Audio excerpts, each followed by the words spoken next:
ಎಲ್ಲ SSLC ವಿದ್ಯಾರ್ಥಿಗಳಿಗೆ ನಮಸ್ಕಾರ. ವಿದ್ಯಾರ್ಥಿಗಳ ಇವತ್ತಿನ ಈ ಒಂದು ವಿಡಿಯೋನಲ್ಲಿ ಒಂದು ಮುಖ್ಯವಾದ ವಿಷಯದ ಬಗ್ಗೆ ಡಿಸ್ಕಸ್ ಮಾಡಲಿದ್ದೇನೆ. ಅದಕ್ಕೋಸ್ಕರ ಈ ವಿಡಿಯೋನ ಎಲ್ಲೂ ಸ್ಕಿಪ್ ಮಾಡ್ದಂಗೆ ಕೊನೆವರೆಗೂ ನೋಡಿ.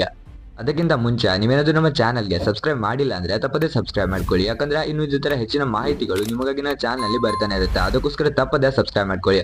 ಬನ್ನಿ ಟೈಮ್ ವೇಸ್ಟ್ ಮಾಡದೆ ವಿಡಿಯೋನ ಶುರು ಮಾಡೋಣ. ಇವತ್ತು 24 ಮಾರ್ಚ್ 2025 ನಿಮ್ಮ ಮ್ಯಾಥಮೆಟಿಕ್ಸ್ ಎಕ್ಸಾಮ್ ಮುಗಿದಿದೆ. ಅಂದ್ರೆ ಗಣಿತ ವಿಷಯದ ಎಕ್ಸಾಮ್ ಇವತ್ತು ಮುಗಿದಿದೆ.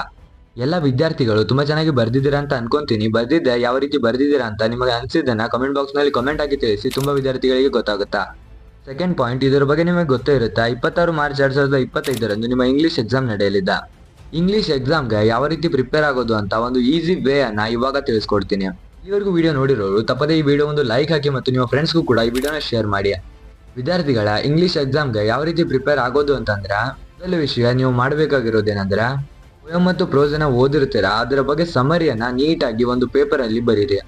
ಅದನ್ನ ನೀಟಾಗಿ ಬರೆದಾದ್ಮೇಲೆ ಮಾಡ್ಬೇಕಾಗಿರೋ ಕೆಲಸ ಏನಂದ್ರೆ, ನಂತರ ಕೊಟ್ಟಿರೋ 3 ಮಾಡೆಲ್ ಕ್ವಶನ್ ಪೇಪರ್ಗಳನ್ನ ತೆಗೆದುಕೊಂಡು ಅದನ್ನ ನೀಟಾಗಿ ಎಲ್ಲವನ್ನ ಸಾಲ್ವ್ ಮಾಡ್ತಾ ಬನ್ನಿ. ಎಲ್ಲ ಆದ ನಂತರ ನಿಮ್ಮ ಸ್ಕೂಲಲ್ಲಿ ಕೊಟ್ಟಿರೋ ಕ್ವಶನ್ಸ್ ಅಂಡ್ ಆನ್ಸರ್ಸ್ ಅದರ ಜೊತೆಗೆ ಡಿಕ್ಷನರಿಯಲ್ಲಿರುವ ಆನ್ಸರ್ಸ್ ಗಳನ್ನೆಲ್ಲ ಕಂಪೇರ್ ಮಾಡ್ಬಿಟ್ಟು ನಿಮ್ಮ ಓನ್ ವೇನಲ್ಲಿ ಅದನ್ನ ಓದಿ ಅರ್ಥ ಮಾಡ್ಕೊಳ್ಳಿ. ಎಕ್ಸಾಮ್ ನಲ್ಲಿ ಉತ್ತಮವಾದ ಸ್ಕೋರ್ ಮಾಡಬೇಕು ಅಂತ ಅನ್ಕೊಂಡಿರೋರು ಅರ್ಥ ಮಾಡ್ಕೊಂಡು ಓದಿ, ಬೈ ಹಾರ್ಟ್ ಹಾಕ್ಬೇಡಿ. ಇಲ್ಲಿವರೆಗೂ ವಿಡಿಯೋ ನೋಡಿದ್ದಕ್ಕೆ ಥ್ಯಾಂಕ್ ಯು ಸೋ ಮಚ್. ಇನ್ನು ಇದೇ ತರ ಹೆಚ್ಚಿನ ವಿಡಿಯೋಗಳಿಗೆ ತಪ್ಪದೇ ನಮ್ಮ ಚಾನಲ್ಗೆ ಸಬ್ಸ್ಕ್ರೈಬ್ ಮಾಡ್ಕೊಳ್ಳಿ.